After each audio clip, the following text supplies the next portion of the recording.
preciosa oportunidad que el Señor nos concede una vez más de estar ante todos nuestros amados oyentes que día a día nos acompañan en esta preciosa trayectoria por las páginas bíblicas.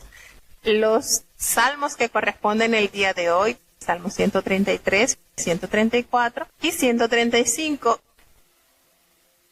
Salmo capítulo 133. Mirad cuán bueno y cuán delicioso es habitar los hermanos igualmente en uno. Es como el buen óleo sobre la cabeza, el cual desciende sobre la barba de Aarón, y que baja hasta el borde de sus vestiduras, como el rocío de Hermón, que desciende sobre los montes de Sión, porque allí envía Jehová bendición y vida eterna. Cortitos, breve, pero cuán hermoso son estos salmos, cuánta bendición. Y bueno, este Salmo 133, saben que lo escribió el cantor de Israel, ¿verdad? Es un cántico gradual del rey David y nada expresa, su centro está evocado en la bendita unidad del pueblo de Dios. ¿En qué momento le escribió David si cuando estaba huyendo de Saúl y habitaba con esos 600 hombres quienes lo ayudaban, o cuando ya estaba instalado en el palacio? No lo sabemos. Lo que sí sabemos y podemos aseverar es que David experimentó esa enorme satisfacción, eso majestuoso que se experimenta al estar unidos en amor fraternal, un solo cuerpo en Cristo. Y en estos 3 versículos que contiene este salmo, se halla entonces cómo David utiliza 2 símiles para describir el gozo de los hermanos que literalmente se sientan juntos, que están allí, unidos, en armonía. Lo caracteriza o lo describe como un perfume aromático y como ese rocío refrescante de la montaña. Qué manera de describir, qué manera de poder comparar ese sentir, eso agradable, eso celestial que se siente cuando la hermandad se encuentra ensamblada con una armonía única, dada del Padre, que cada hijo tenga. Y es imposible no recordar lo que Jesucristo nos dijo en la oración intercesora. ¿Lo recuerdan? En el Evangelio según San Juan, en el capítulo 7, se eleva a Dios una oración hermosa. Y Jesucristo, en esta oración, descrita por el evangelista Juan, el único que describe esta oración perfecta, en el versículo 23 dice así: yo en ellos y tú en mí, para que sean consumadamente una cosa, que el mundo conozca que tú me enviaste y que los has amado como también a mí me has amado. Que el Señor nos bendiga a través de su santa y bendita palabra. Nótese cómo David usa estas similitudes para referirse a los resultados gratificantes que ejerce la unión entre los hermanos en la fe, los hermanos carnales. Exclama, llama la atención, mirad cuán bueno y cuán delicioso es habitar los hermanos juntos en armonía. Cuán delicioso es para Dios ver a sus hijos unidos, compartir en un solo sentir la dicha de vivir para Él, de haber sido adoptados por el mismo Padre. Nos dice en este salmo que lo asegura, lo relaciona y lo describe tan hermoso como ese óleo que no puede pasar desapercibido, porque al instante el olfato percibe ese grato perfume. Y lo describe como ese buen óleo que se desliza sobre la cabeza. ¿Y quién será la cabeza o quién es la cabeza del pueblo de Cristo? Jesucristo. Entonces aquí podemos adoptar la interpretación cuando la hermandad se haya unido en amor. Jesucristo, que es nuestra cabeza, la cabeza de la iglesia, siente, experimenta eso grato que se describe aquí sobre la cabeza, sobre la barba de Aarón. Es decir, desde la cabeza cuando se coloca y se desplaza por la cara hasta descender a la barba. Es decir, esto es algo que no se puede detener. Esto sencillamente va a fluir y va a extender la grandeza de ese olor, el beneficio. Entonces, imaginémonos a nosotros, nuestra cabeza Jesucristo, al contemplar la unidad, lo maravilloso que es amarnos mutuamente y el poder percibir esa grata sensación, ese perfume tan grato en su rostro, en su cabeza, en su barba. Y baja hasta allí, hasta el borde de sus vestiduras. Todo su cuerpo se encuentra perfumado, lleno, ¿verdad?, de ese aroma especial. Y no solamente beneficia al cuerpo de Cristo, todo el cuerpo, sino también lo hace similar como ese rocío de Hermón, de ese monte, el monte de Hermón. Dice que el monte de Hermón se encuentra en la zona limítrofe del norte de Israel, lo que se conoce como el monte de Hermón. Está localizado pues en la frontera del norte de Israel. Y ese rocío que desciende del cielo sobre los montes de Sión, porque allí, precisamente en Sión, envía Jehová bendición y lo más grande que el hombre pueda recibir, vida eterna.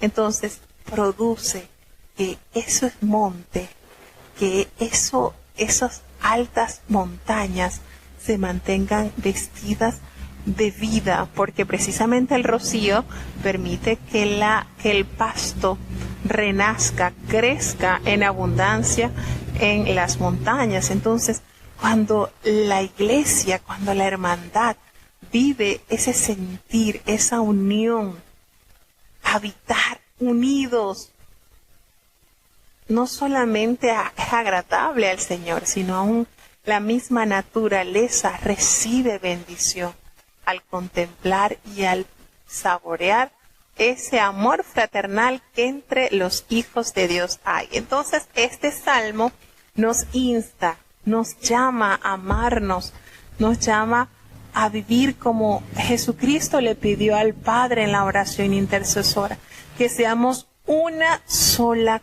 cosa, que nos amemos de la manera, de la magnitud en que el Señor nos ha amado.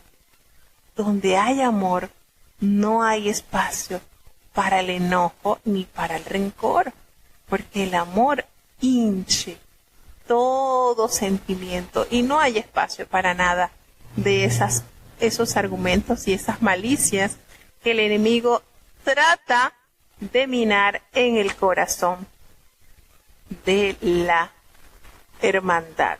Y voy a hacer un pequeño paréntesis acá, haciendo referencia a esto, cuán importante es que usted vea a su hermano y lo vea de la manera que Cristo lo ve. Un alma con un elevado valor.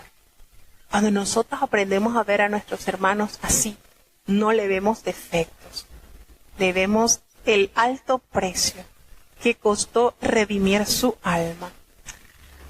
Y recuerdo que hace un tiempo atrás, estando en Venezuela, compré un libro que me gustó, el título pues, me gustó y lo leí. El título del libro es De sacerdote del diablo a ministro de Dios. Así se titula el libro. Y me llamó la atención y lo compré. Y para hacerle resumido el libro de lo que trataba de un joven que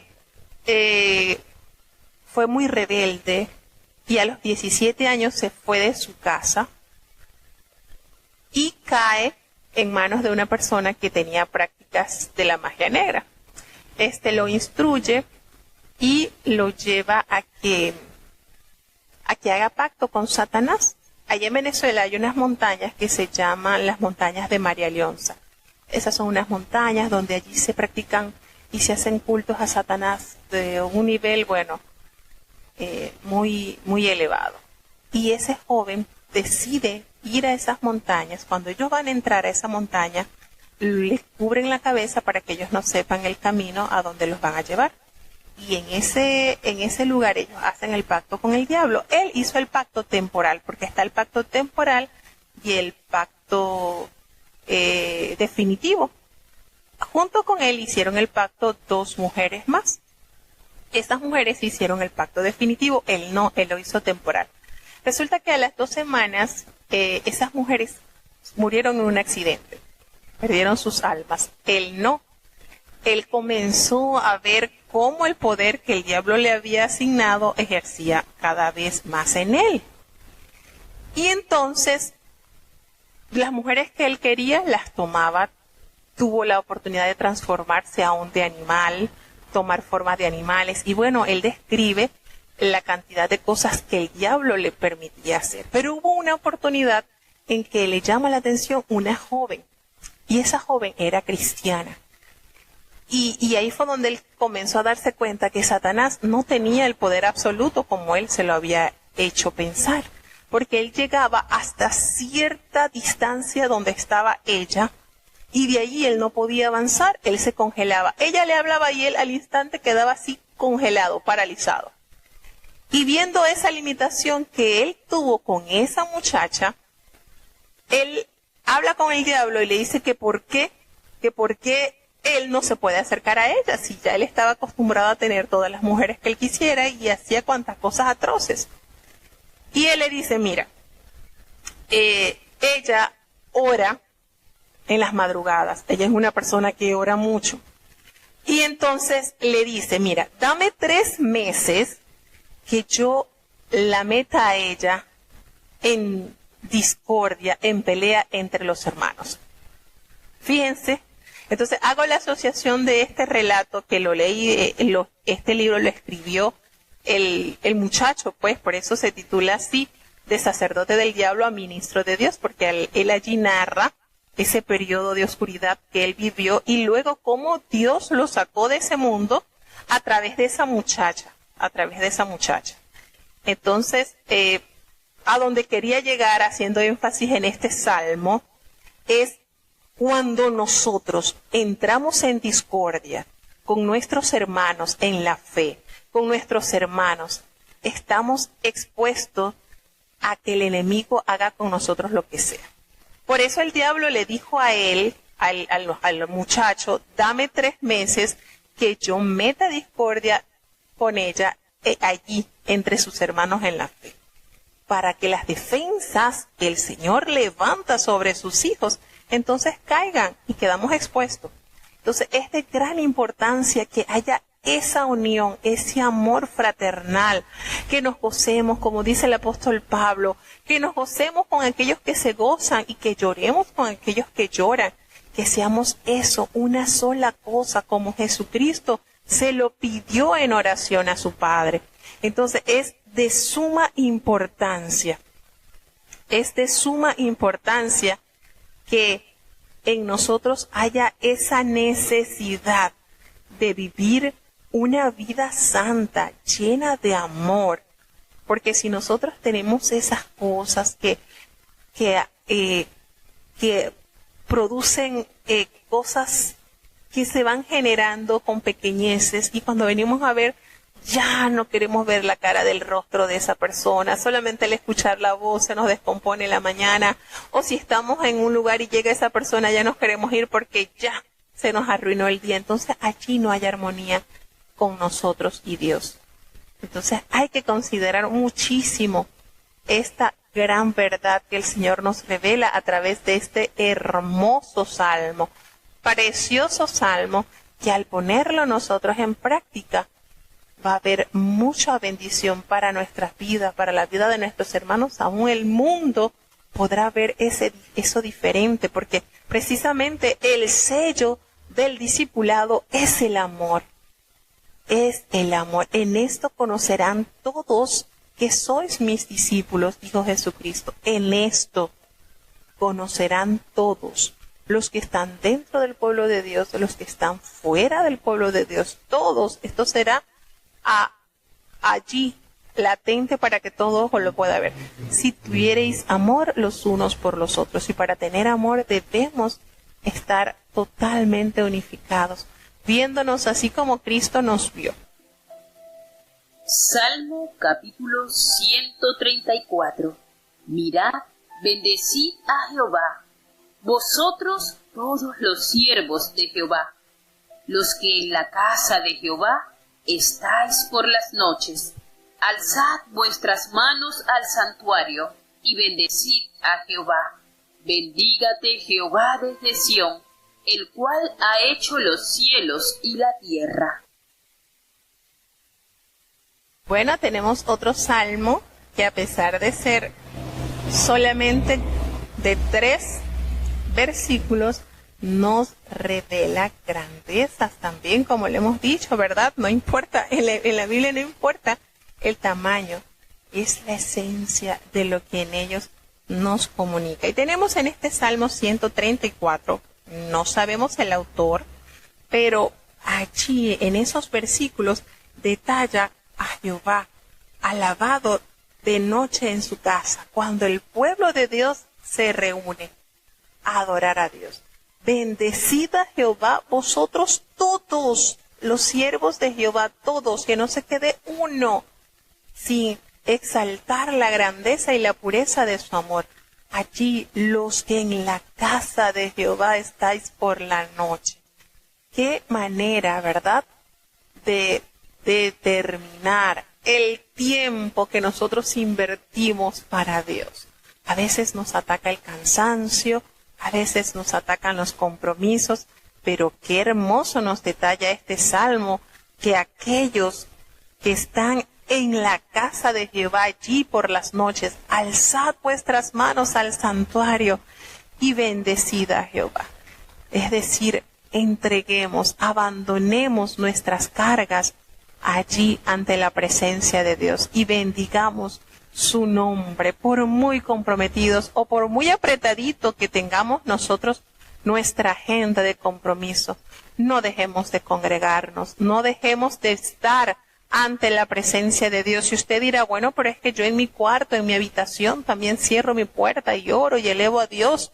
Claro que sí, eso también lo ordenó Jesucristo, que nosotros cerremos nuestra puerta y allí, a solas con el Señor, podamos derramar nuestras necesidades a Dios o nuestro agradecimiento a Dios.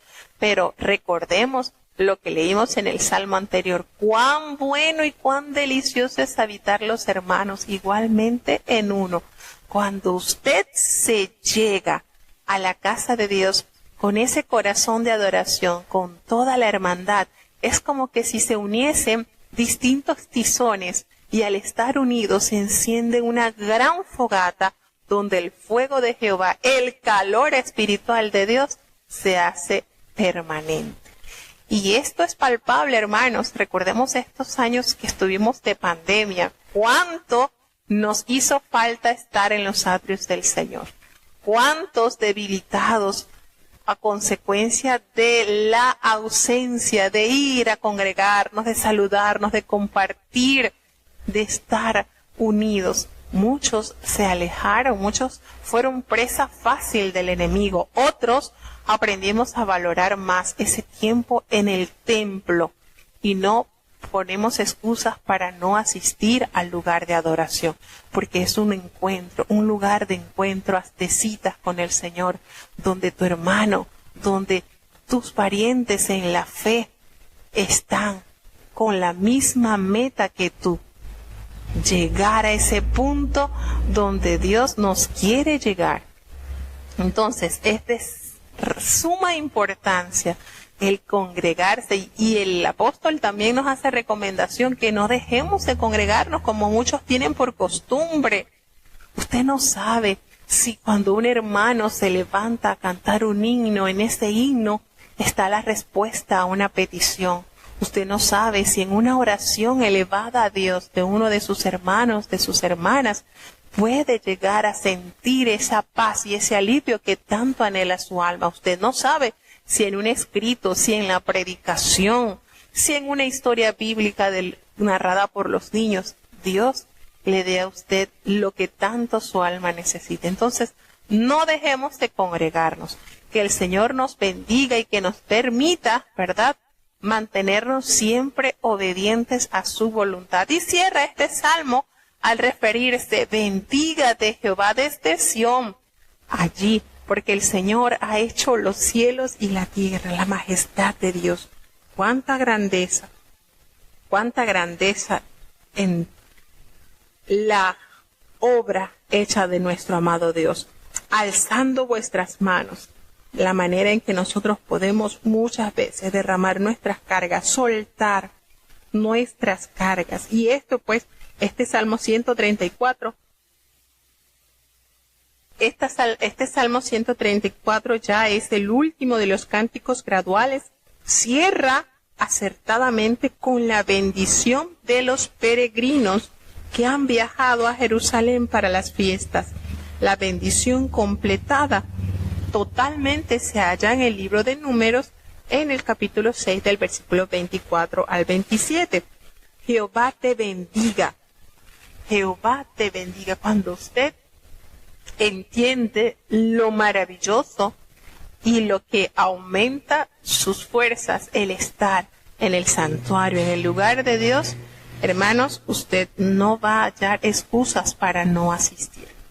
Hay un pensamiento que a mí se me ha quedado mucho, y yo se lo hago referencia mucho a mis niños, y les digo: el que quiere hacer algo, busca oportunidades, y el que no quiere hacer algo, busca excusas. ¿De qué lado está usted? ¿Del que busca oportunidades o del que busca excusas? Si usted desea, anhela, quiere asistir a la casa de Dios, usted va a buscar oportunidades. Pero si usted no quiere, no desea ir a la casa de Dios, usted va a valerse de excusas. Entonces, ¿de qué lado está usted? Entonces, no dejemos de congregarnos. Miremos la grandeza de Dios. Vuelvo y repito, no mire al hombre, mire a Dios. Y es nuestra mayor recompensa es saber que Dios conoce las necesidades de sus hijos. Mucho, mire que Anna, solamente por saber las situaciones que ocurrían en el templo debido a todo el pecado de los hijos de Eli, jamás hubiese decidido dejar a su hijo allí en el templo. ¿Verdad que Anna podía tener bastantes excusas válidas para no dejar a su hijo allí en el templo ante semejante atrocidad que hacían los hijos de Eli? Sin embargo, ella sabía lo que le había prometido a Dios y que en el templo de Jehová es el administrador. Entonces, no seamos insensatos e imprudentes, seamos sabios y entendidos y busquemos siempre la presencia de Dios. Seguimos avanzando ya al siguiente Salmo, 135. Escuchemos. Salmo capítulo 135.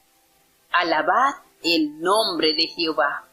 Alabadle, siervos de Jehová, los que estáis en la casa de Jehová, en los atrios de la casa de nuestro Dios. Alabad a Jas, porque es bueno Jehová. Cantad salmos a su nombre, porque es suave. Porque Jas ha escogido a Jacob para sí, a Israel por posesión suya. Porque yo sé que Jehová es grande, y el Señor nuestro mayor que todos los dioses. Todo lo que quiso Jehová ha hecho, en los cielos y en la tierra, en las mares y en todos los abismos. Él hace subir las nubes del cabo de la tierra. Él hizo los relámpagos para la lluvia, Él saca los vientos de sus tesoros. Él es el que hirió los primogénitos de Egipto, desde el hombre hasta la bestia. Envió señales y prodigios en medio de ti, oh Egipto, sobre Faraón y sobre todos los siervos, el que hirió muchas gentes y mató reyes poderosos, a Sehón, rey amorreo, y a Og, rey de Basán, y a todos los reinos de Canaán, y dio la tierra de ellos en heredad a Israel su pueblo.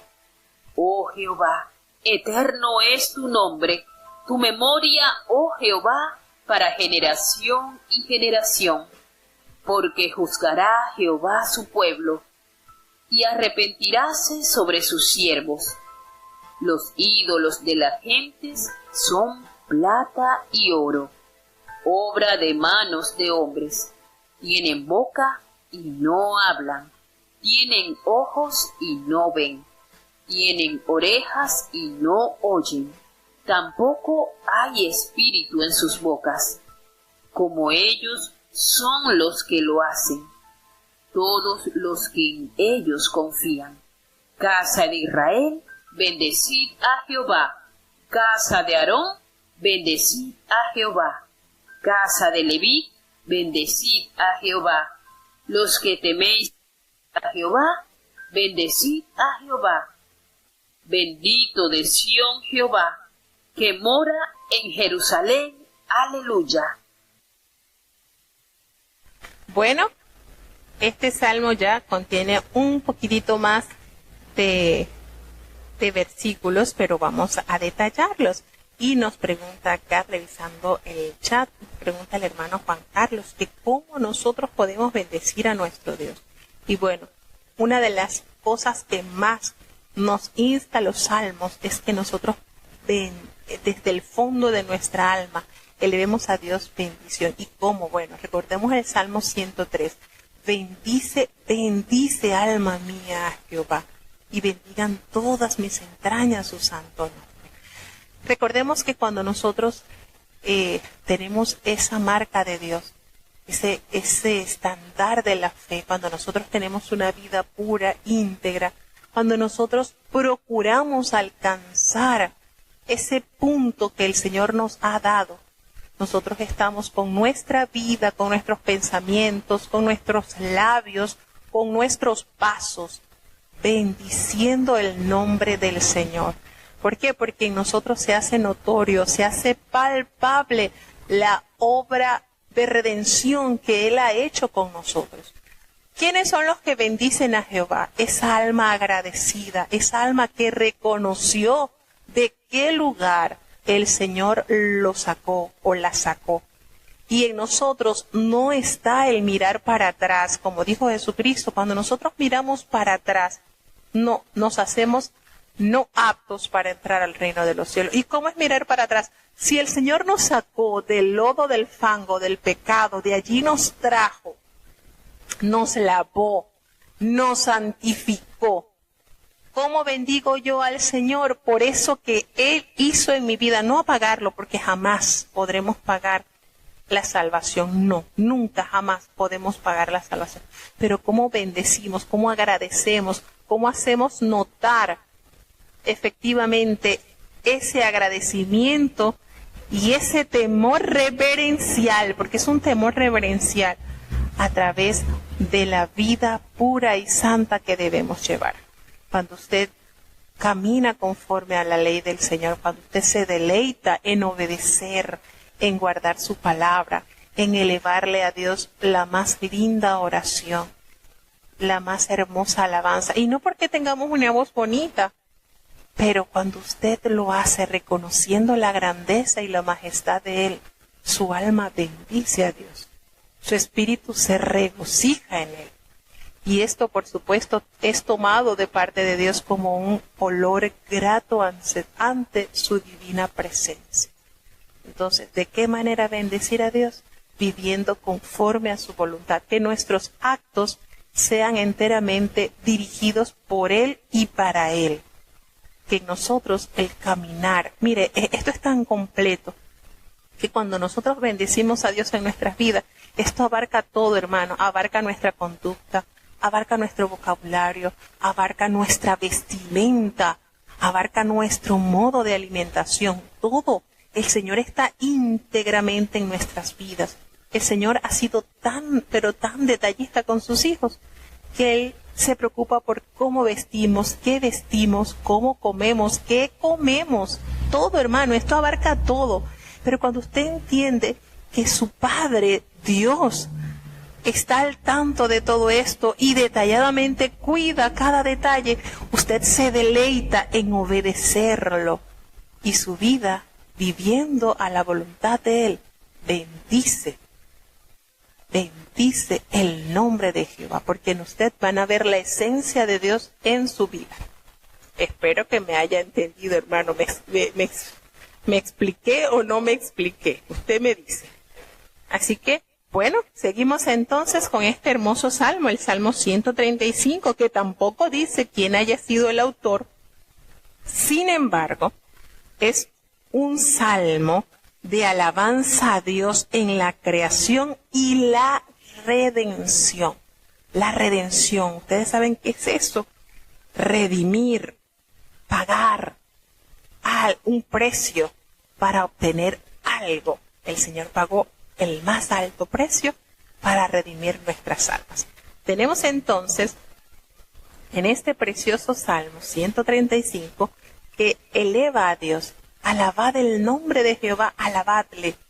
¿Quiénes? Los siervos de Jehová, aquellos que han entendido la grandeza y la majestad de su magnificencia. Los que estáis en la casa de Jehová, en los atrios de la casa de nuestro Dios. Qué grato, hermano. Vuelve este salmo a instar la importancia, la relevancia del compromiso de los hijos de Dios a estar en sus atrios, en su templo, adorándole en la hermosura de la santidad. No caigamos en ese error de que yo le alabo a Dios donde estoy. Si usted donde vive tiene el lugar de adoración para irle a entregar al Señor su mayor inversión. Miren, hoy en día el tiempo es tan, pero tan limitado que nuestra agenda a veces está apretadita y a veces dejamos de último asistir al templo o hacer alguna actividad que la iglesia, el pastor ha organizado. Lo dejamos como que si acaso tengo tiempo, pero no. Cuando usted a Dios le da la primicia, usted puede llegar temprano a su trabajo, pero no llega temprano al templo. Y sucede, hermano, en repetidas oportunidades sucede. Pero qué bonito cuando usted está tan al tanto de que a Dios tempranito. O sea, usted está viviendo un idilio de amor con Dios. Y eso se echa de ver. Eso usted no tiene ni que publicarlo por el Facebook. Eso se echa de ver, esa pasión con que usted llega al templo, trae una alabanza y si no canta, pero canta con la congregación de los santos, une su voz a la voz de los salvados. ¿A quiénes dice la palabra de Dios? Allí, a los siervos de Jehová, alabad. ¿Saben por qué? Porque Jehová es bueno y nos insta a cantar salmos a su nombre, porque es suave la alabanza a los oídos del Señor, es suave y agradable a los oídos del Señor escuchar a su pueblo, reconocer su grandeza, reconocer su majestad, reconocer cuán amable es la morada del Dios de Jacob. Entonces, bajo ese concepto, cuando usted entiende eso, hermano, a usted no le importa quién canta, si canta bonito, canta, pero usted va a estar concentrado en ese mensaje que el hermano o la hermana está cantando. Y allí hay porción para usted. Entonces, estos salmos instan a la necesidad del alma de estar reunidos en la casa del Señor. Alabadle, porque Jehová ha escogido a Jacob para sí, a Israel por posesión suya. Y nosotros, bíblicamente, el apóstol Pablo nos ha dicho que nosotros somos adoptivos, somos el Israel adoptivo, pasamos a ser el injerto allí.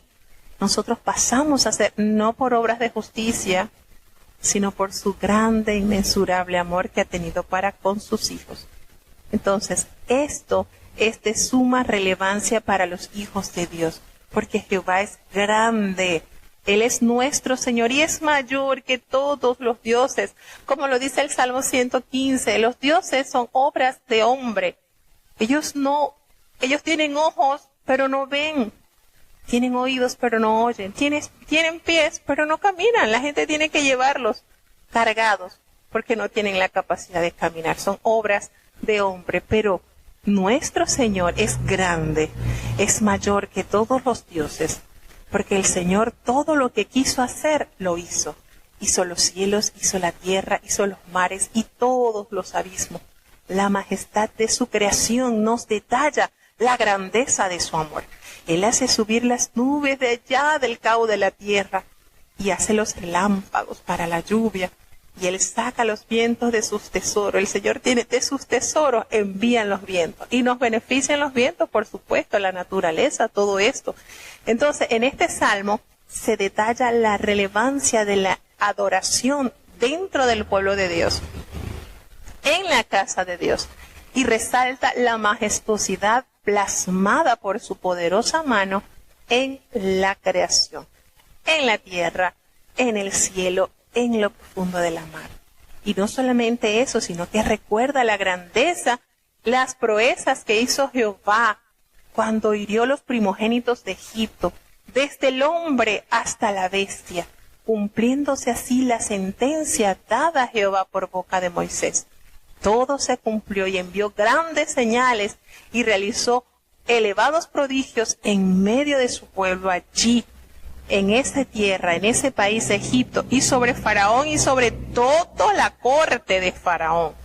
Hirió tanta gente y mató tantos reyes poderosos que eran más diestros, más numerosos que el pueblo de Israel, pero que estaban llenos de abominación y pecado. No veamos, una de las cosas que yo aprendí a corregir cuando yo desde jovencita comencé a leer la Biblia, pues yo me bauticé a los 17 años. Y yo leía el Antiguo Testamento. A mí no me gustaba leer el Antiguo Testamento. Los libros históricos yo lo veía muy sangriento. Y yo, en mi mente, pues, en mi inexperiencia, yo veía a Dios como un Dios castigador, como un Dios implacable. Lo veía así porque cuando yo leía esas frases que le decían al pueblo, mata todo meante, no dejes nada. Dios mío, eso a mí me horrorizaba imaginar que Dios tuviera esa templanza, ¿no? Pero a medida que fui leyendo, el Señor me fue abriendo un poquito más el entendimiento y comprendí que Dios abomina el pecado. Y después empecé a detallar esos versículos en los cuales Él decía la razón por la que esa gente iba a ser exterminada, porque el pecado había sido tan grande que había subido a las alturas, es decir, llegó a un límite, pero tan fuerte, que no tocó otra cosa que raer. Lo hizo en el tiempo cuando ordenó a Noé construir el arca. Imagínense cuánto sería la población de todo el globo terráqueo, que solamente 8 personas fueron salvas. El resto toda pereció ahogado. Entonces el Señor aborrece el pecado. ¿Qué pasaron con estas ciudades? Que el pecado era tan, pero tan elevado, que fueron raídas prácticamente porque a fuego y azufre las consumó. Y solamente se salvó una, porque habían 5 en lista. Estaba Sodoma, Gomorra, Adma, Zeboim y Zoar. Y se salvó Zoar porque Lot le pidió al ángel que le permitiera esconderse en esa ciudad, porque veía que no le iba a dar tiempo para llegar a los montes. Por esa petición Zoar se salvó. Entonces yo después empecé a leer y como que Dios me empezó a abrir ventanitas y entendí, Señor, es que tú eres justo y tú abominas el pecado. Y el Señor siempre ha buscado los medios para comunicarnos y lo podemos palpar. Él se preocupó por aquella gran ciudad Nínive, capital de Asiria. Era un pueblo malo y sin embargo allá envió a su profeta, porque ya estaba el hacha puesta sobre la raíz de ese árbol Sin embargo, la misericordia de Dios fue con esa ciudad y le envió al profeta, pese a que el profeta jamás tenía la disposición y la buena voluntad de asistir. El Señor entra en conflicto con Jonás, porque Jonás conocía tanto el amor de Dios que en su capacidad decía, si yo les digo a esta gente que los va a destruir Jehová y se arrepienten, Jehová es tan bueno que los va a perdonar. Y eso era lo que se resistía y eso era el temor de Jonás, porque precisamente ese pueblo le había hecho mucho daño al pueblo de Israel. Claro, Israel no estaba caminando con la ordenanza del Señor. Entonces, pero eso es para que notemos la diferencia. Al principio yo, cuando leía en los libros históricos, cuando Josué, la orden es llega, rae todo, que no quede ni un meante, o sea, toda vida debía quedar raída. Yo veía a Jehová como que, pero después entendí que Dios es amor, sí, pero también es juez justo de la tierra. Y como dice la palabra del Señor, el Señor a todos nos dará el justo pago. Vida a aquellos que perseverando en el Señor, conscientes de su salvación, persisten, insisten en vivir agradable a su voluntad. Pero también castigo eterno a aquellos que procurando, teniendo la oportunidad de vivir una vida santa, dieron las espaldas. Entonces, Dios es amor, sí, eso es una verdad que nunca podremos olvidar. Pero hay otra cara también. El Señor es juez justo, es fuego consumidor. Jesucristo dijo, el que sin ley pecó, sin ley será juzgado. ¿Cómo va a ser eso? Bueno, de acuerdo a sus hechos. Pero el que conociendo la ley, la voluntad de Jehová, la echó tras sus espaldas, será sin misericordia, porque ya el Señor le reveló la voluntad de él.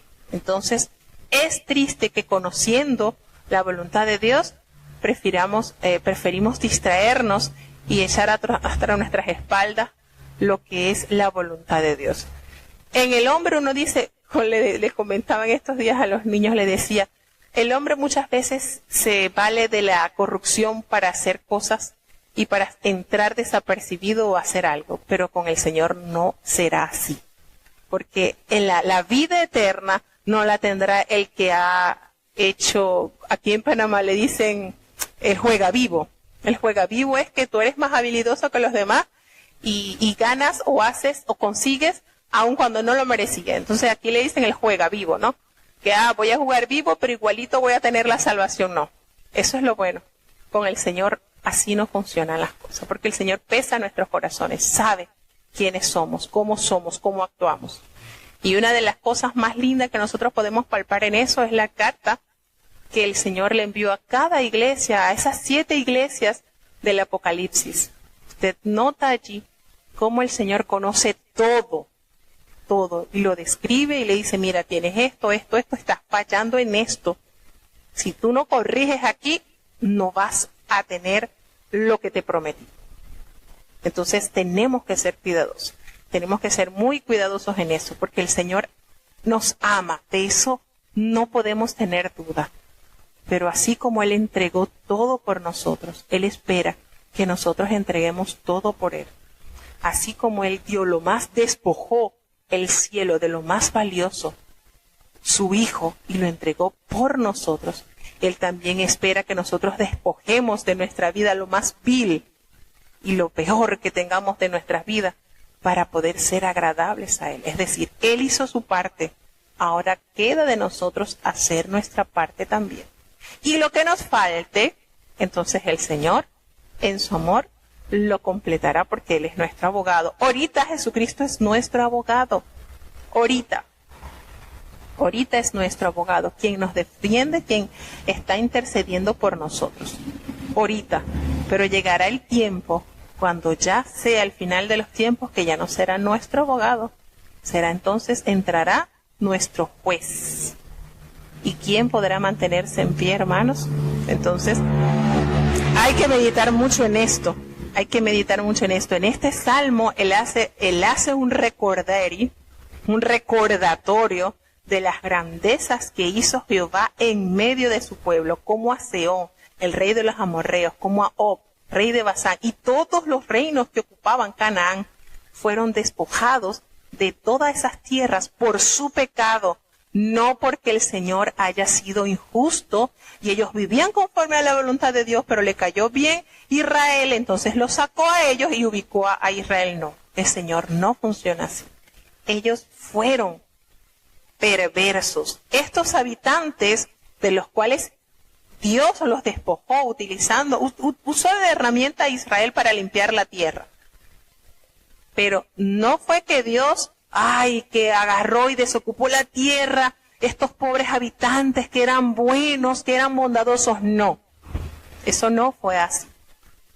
El Señor sabe y pesa los corazones. Esta gente que habitaba allí en Canaán llegaron a tantos niveles de maldad que el Señor decide limpiar la tierra y usa a Israel como el instrumento para limpiar la tierra de esos pecados. Y le dio entonces en herencia la tierra a los israelitas. Sin embargo, los israelitas también cayeron en pecado.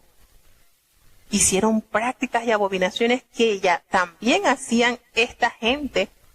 Llegaron a pasar sus hijos por fuego, llegaron a adorar cuanta cosa, llegaron a tener perversidades sodomitas dentro del templo de Jehová. Lo dice la palabra de Dios. ¿Y cuál fue el pago también a los israelitas? También fueron sacados de la tierra. ¿Por qué? Porque Dios cumple lo que promete y por boca de Moisés le había detallado al pueblo de Israel qué sucedía si ellos fielmente guardaban el pacto con su Dios o liberalmente lo quebrantaban. Y el Señor es un caballero tan transparente que antes de firmar contrato él le lee a usted las cláusulas una a una y ninguna deja por fuera. Se las lee detalladamente para que usted esté anuente lo que está haciendo. Y así lo hizo el Señor. Precioso, nuestro Dios es un caballero hermoso, legal, transparente. Sucedió, ellos quebrantaron el pacto, el Señor con mucho amor y mucha misericordia los castigó. 70 años estuvieron en el exilio, regresan como el Señor se los prometió y luego ellos vuelven entonces a ser, en el año 135 después de Cristo, los judíos salen de Palestina y lo que se conoce pues como la diáspora. Y más de 1800 años estuvo el pueblo de Israel sin un territorio. Estuvieron por distintas naciones como Jehová lo había pronunciado por boca de Moisés. Ustedes saben qué milagro tan grande es esto, que una nación haya estado por más de 1800 años errantes por distintas naciones y hayan mantenido su cultura. Esto es un milagro, hermanos. De verdad, esto es... O sea, cuando uno empieza a leer sobre lo que Dios en este pueblo ha hecho, Israel, el pueblo de Israel es la evidencia más palpable que los cristianos tenemos de la existencia de Dios. Esto es hermoso. Conocer de esto es hermoso. Uno cae postrado a los pies del Señor y Señor, tu palabra es tan fiel, tu palabra es tan verdadera que es escudo. La palabra de Dios es escudo. Cuando usted se apodera de ese escudo, hermano, los dardos que le arroja el enemigo no le van a herir. Porque cuando el enemigo venga a decirle, a susurrarle, mire, la palabra de Dios lo protege. Y qué hermoso es cuando usted se deleita en conocer la palabra de Dios. Entonces hay grandeza en ver a Dios a través de su palabra. Hermoso. Este salmo le recuerda al pueblo todo lo que él había hecho con sus hijos. Jehová, eterno es tu nombre eterno. Tu memoria, Jehová, es para generación y generación, porque tú juzgarás a tu pueblo. Y es una verdad, el Señor es juez justo de la tierra.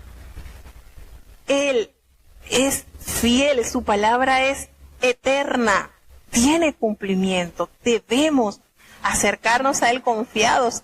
El Señor cumple, hermano, cumple con su galardón, pero también cumple con su sanción. Ejemplo, el pueblo de Israel. Ejemplo, el pueblo de Israel. es su heredad, es su especial tesoro, es su pueblo singular. Pero cuando se ha portado como no debe portarse, el Señor lo ha disciplinado. ¿Y usted cree que no hará con nosotros lo mismo si nosotros somos sus hijos y le amamos y Él nos ama? Lo va a hacer también. Entonces el Señor juzgará, Jehová es su pueblo, Él juzgará a su pueblo y arrepentiráse sobre sus siervos, porque Dios es un Dios de amor y misericordia, pero quiere de nosotros frutos, hermanos, frutos. Él no quiere ver un árbol frondoso solamente llenos de hoja, no, pura apariencia, pura fachada, no. El Señor no quiere eso. El Señor quiere cosechar frutos, lo más lindos, lo más ricos, los más saludables frutos quiere hallar en nosotros. Entonces, los ídolos de la gente, ¿qué son? Pues son metales, plata, oro, obras de mano de hombres. Eso es, recordando lo que nos dice el Salmo 115, ellos tienen boca pero no hablan, tienen ojos y no ven, tienen orejas pero no oyen.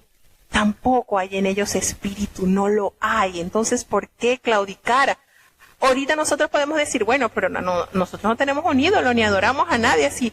Hermano, ahorita podemos idolatrar nuestro carro, idolatrar nuestra casa, idolatrar nuestros hijos. Ahorita podemos idolatrar, ¿qué les puedo decir? Las vanidades. Hay tantas cosas que el enemigo sutilmente está acechando al pueblo de Dios para hacerlos caer en el pecado y hacerlos sentir que están caminando bien. Hay que estar muy apercibidos. Así que así como son ellos, son todos los que confían en los ídolos. Entonces, ¿cuál es la demanda en este salmo? Casa de Israel, bendecida a Jehová. ¿Cómo lo van a bendecir? Obedeciendo, haciendo su voluntad. El Señor no quiere fachada. El Señor quiere una verdadera adoración, obediencia, amor. Casa de Leví, el sacerdocio, bendecida a Jehová. Los que teméis a Jehová, bendecida a Jehová. Bendito de Sión, Jehová, que mora en Jerusalén. Aleluya, la más grande expresión de amor. El Señor quiere que su pueblo esté confiado en Él. Sus promesas son verdaderas, son eternas, entonces ¿por qué dudarlas? Hay tanto, hermano, de lo cual nosotros nos podemos deleitar. Hay tanto. Es impresionante, de verdad, cuando usted se aferra a las cosas de Dios, cuando usted se afirma en hacer la voluntad de Dios, hermano. Si hay algo que el enemigo le teme, es cuando usted rechaza la oferta de Él por estar lleno de Dios. Cuando usted conoce la voluntad de Dios y usted se aferra a eso, el enemigo saquea donde hay riqueza. Cuando usted lo ve así desordenado y vacío, ya, ese es mío, listo, voy al otro. Pero cuando usted se afirma, cuando usted sabe y le dice, Señor, tú dijiste, pero qué lindo cuando nosotros, a Dios es un Dios de palabra. Cuando usted dice, Señor, tú me dijiste esto, y yo he confiado, y yo he cumplido. Mire, el Señor, tan bello, es eterno, es un caballero, y cumple, hermano, cumple. Porque así, por medio de la historia, nosotros podemos corroborar la grandeza de Dios, cómo cumple sus promesas.